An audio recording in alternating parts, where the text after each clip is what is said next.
All right, thank you for coming. As you know, Michael Pearce was a 32-year-old young man. He was single and had no children, and he went missing early last year. Michael was involved in low-level drug dealing, drug use, and was committing thefts and frauds to help support his addiction, and had no permanent address and would stay with friends at different locations around the city. He was reported by a concerned friend on the 24th of April 2019. That friend hadn't seen him for some time.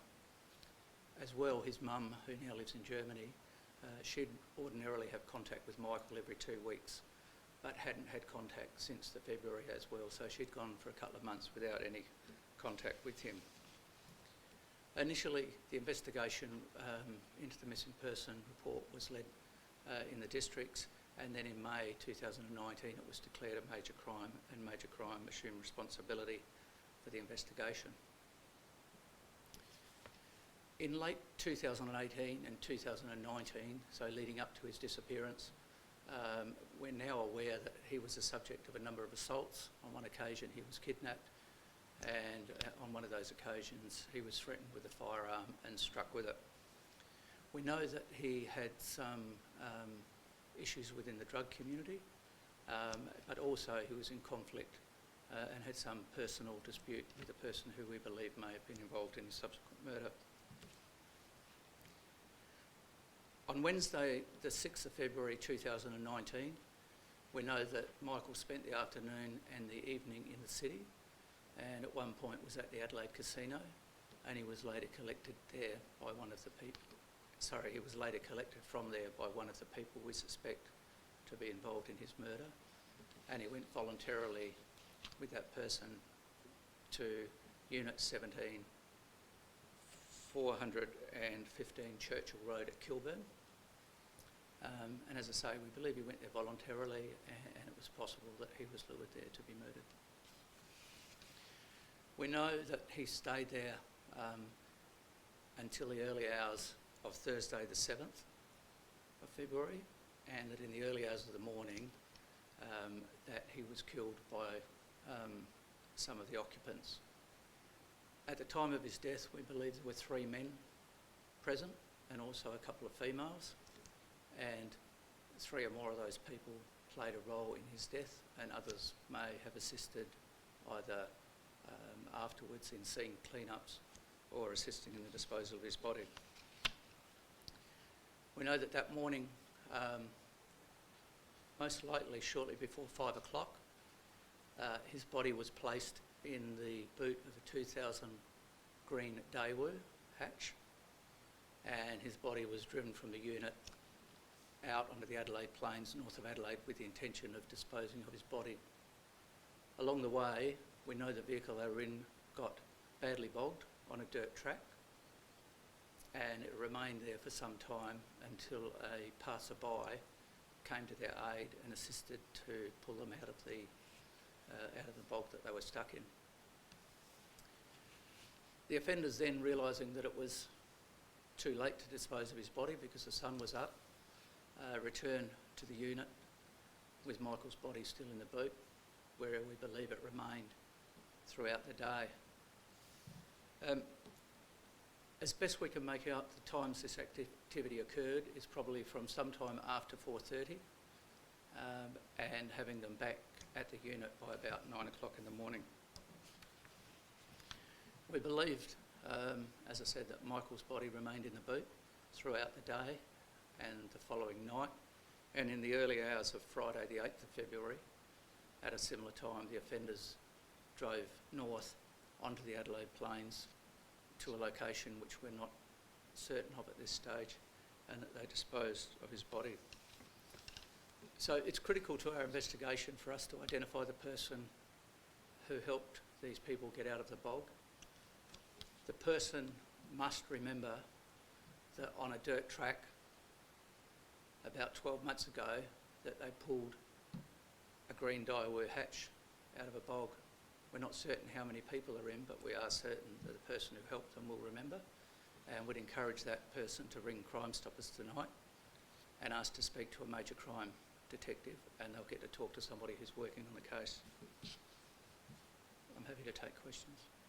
As you seem to have an incredible amount of information now about this murder, have you made any arrests in relation to this? No, we haven't yet, but the investigation is coming together nicely. But there is still work that needs to be done.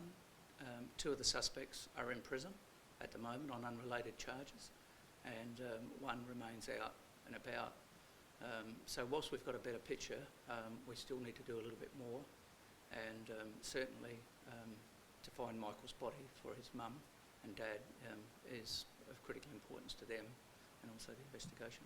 Those two suspects and the three men you refer to, you believe might have been involved in this murder? Yes. Can you talk about what possible motive is at this point? It's difficult to be certain because of his involvement in the drug community, and clearly he was involved in conflict with people, but we believe it may even been something as minor as a personal dispute with one of the suspects. What do you hope this person provides you, the person you hope to get out of the body? I think that person will be able to provide critical information in terms of the time, the exact location, the number of people in the car, and I've got no doubt we'll be able to identify those in the car. We do know how he died, but it wouldn't be helpful to the investigation to disclose that at the moment. Have you spoken to people who were in that home at that time? Yes. Do you know their relationship with them? They're all either fit into that loose drug community or are friends and associates. Does that map refer to where you think Michael's body might be, or where the car was followed? Probably both. They headed north.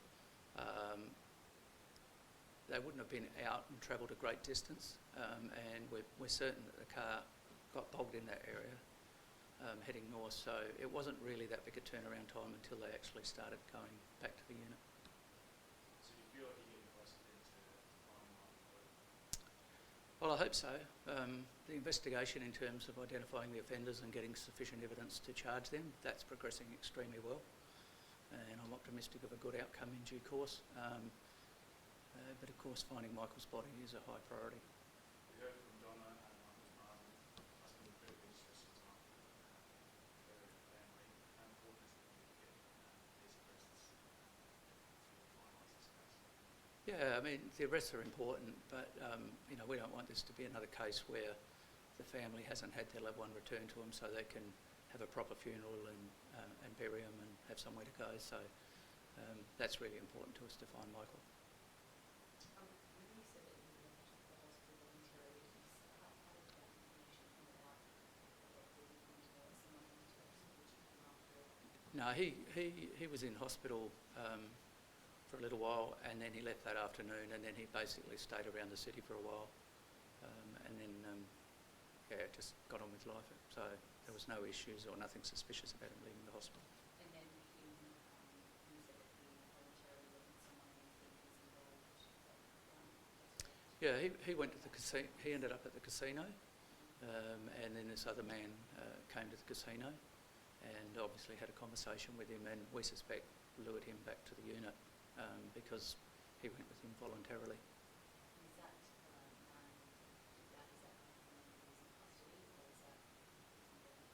I won't comment on which one he is.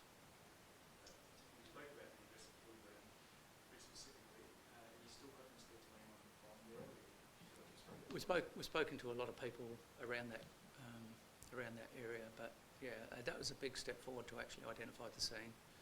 We've attended the scene. We've processed the scene previously now with our forensic response people.